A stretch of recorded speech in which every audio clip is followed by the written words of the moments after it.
Welcome to beautiful Mount Pleasant, South Carolina. This place is aptly named because it sure is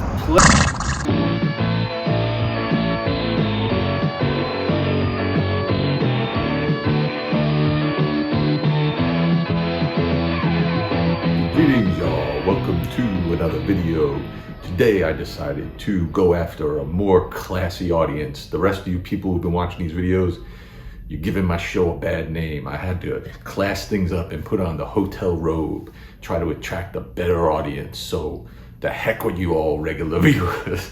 Anyways, we are talking today about my visit to Goodwill in Mount Pleasant, South Carolina. This one particular Goodwill, it's not far from the hotel, actually turned out to be not too bad. I mean, I've been talking recently and conversing with some of you all about, how lately Goodwills, you don't really seem to have much luck at them. And that certainly was true for me in a handful of occasions.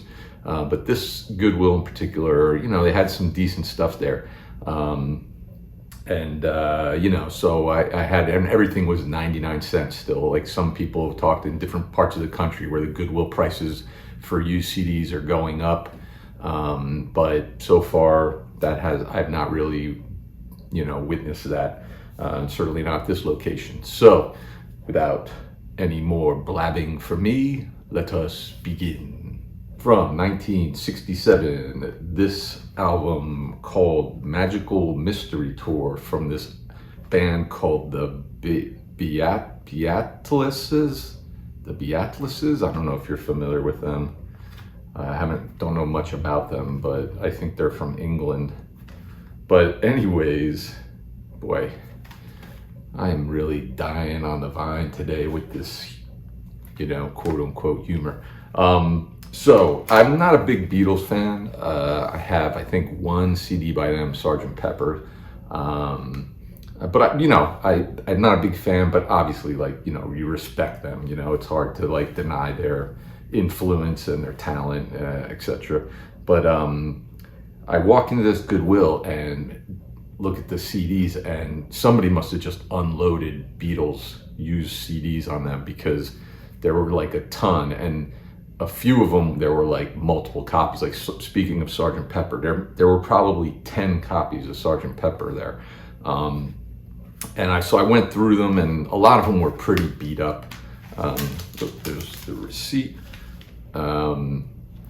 This CD, it's scratched up a little bit, but not too bad. I don't think you'd be able to see that if I tried to show you. But, I kind of was picking through them and trying to, because I figured they're 99 cents, the Beatles, I'll pick up a few of them, if they're in good condition. And so I kind of was scouring through trying to find the best, again, even this, there might've been a couple of copies of it. And I just kind of tried to find the best, version of it, and I grabbed that one. But, again, Beatles, what can you say? This record has Magical Mystery Tour on it. I Am the Walrus, I'm familiar with. Strawberry Fields Forever, Penny Lane, Baby You're a Rich Man, All You Need Is Love. So yeah, I just thought this would be a really good one. 1968, another album by the Beatles.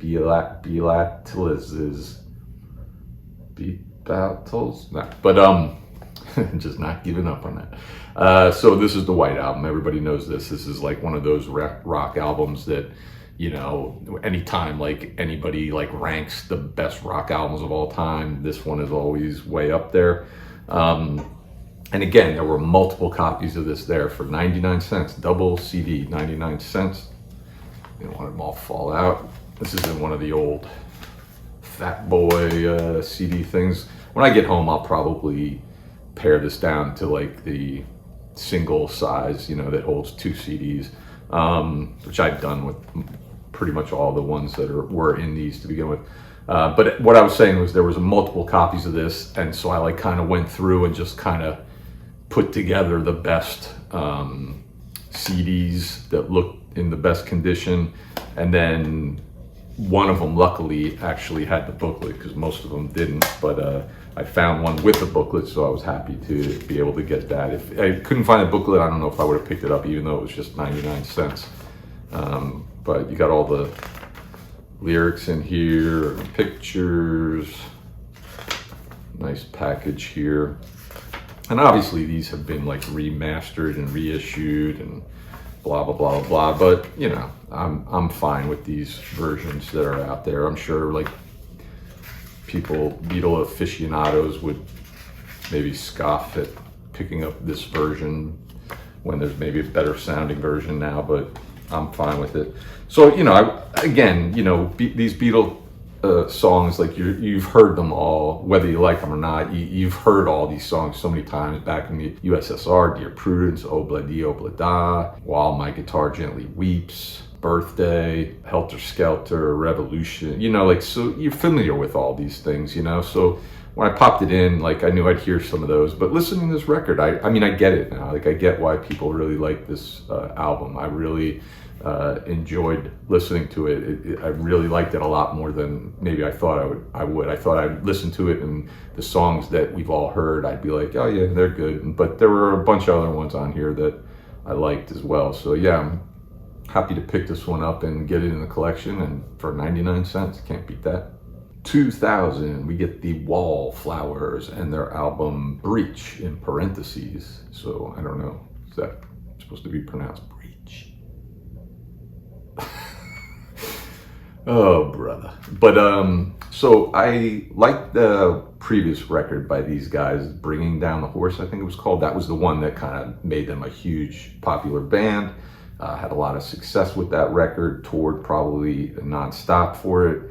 I think that came out in 95 or 96. So then, you know, this is the follow-up. It takes, you know, almost 5 years to come out. And by the time this came out, people had lost interest. That happens, you know.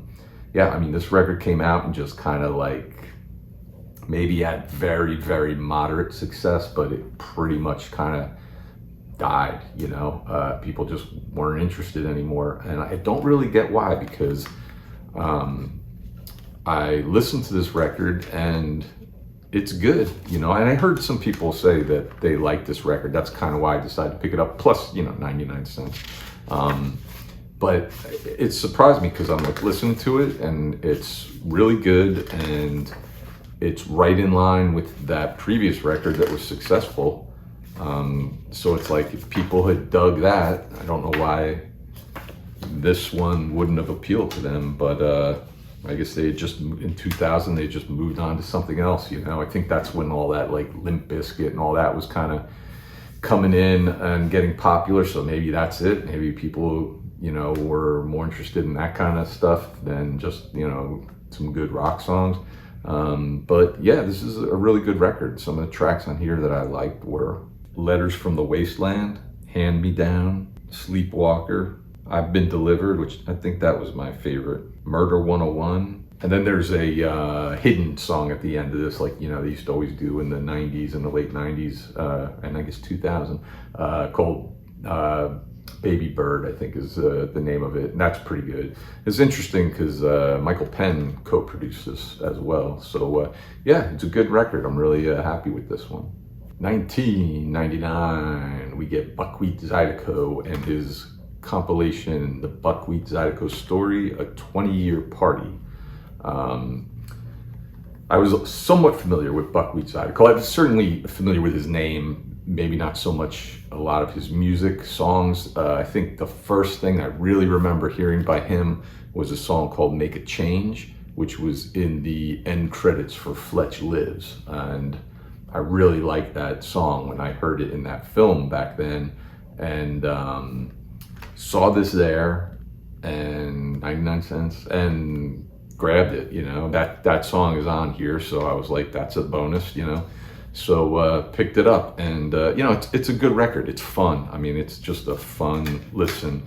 And he's got some really cool liner notes in here that were written by his by Ted Fox, who I think eventually became his manager, but I don't think started out as. But it just wrote some like really, really good liner notes here, just kind of giving you a whole kind of look at his career and filling in all the history and the labels that he was working with and stuff.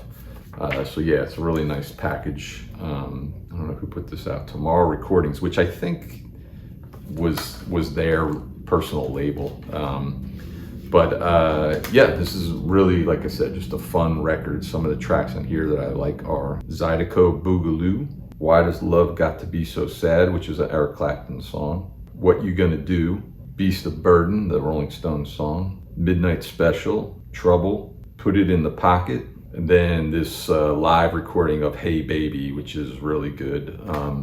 But yeah, I really enjoyed this. Like I said, it's a fun listen. Check it out if you're not familiar with it. You want to maybe dip your toes into some Zydeco. And he's from, his hometown is Lafayette, Louisiana, which maybe 2 or 3 years ago, I spent a bit of time in, because I was working there on a show. And so I was hanging around there for a couple of months. And I wish I had known he was from there at the time, because it might have been cool to kind of just, you know, look up some of, like, you know, spots that maybe were still around from his youth, or just, you know, from his, you know, days of living there and growing up, and maybe done like a little Buckwheat Zydeco tour of Lafayette, Louisiana. But oh well, maybe another day. But anyway, so that's everything that I picked up at this Goodwill in Mount Pleasant. Like I said, got some good stuff here, and let me know what you think of these records, if you're familiar with them. Maybe this group from London. I'm not going to go there. I'm not going to go there. But yeah, so thanks for watching. We'll see you another time. And thank you for all my new classy viewers for tuning in. I think if only if I had brought a pipe. But thanks. See you later.